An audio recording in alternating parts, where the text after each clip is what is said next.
see on suht kiire, ma hakkasin aega raiskama. Mida teha, kui on näiteks halb päev?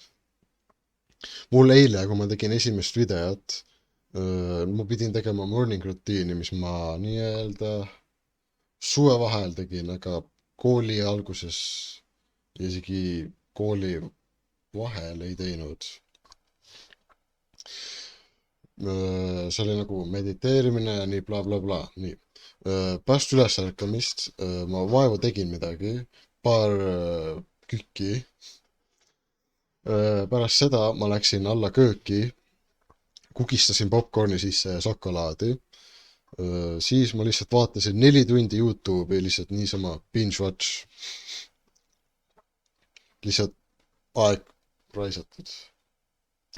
Siis umbes 18:45 bussiga Õismäele, sealt bussiga džümmi ja selle džümmi kõige parem workout, mis mul oli üldse viales olnud. No, ma rääkisin sellest esimeses videos, aga mul see oli lihtsalt väga hea, lihtsalt highlight of the day.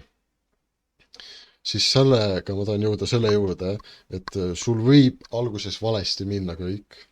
Päeva alguses näiteks sa sööd mingit paska, sa vaatad lihtsalt 8 tundi TikTok'i hommikul, sa relapse'id, mida iganes. Aga sul on ikkagi võime seda päeva muuta üheks väga heaks päevaks, mis loeb. See on hästi tähtis.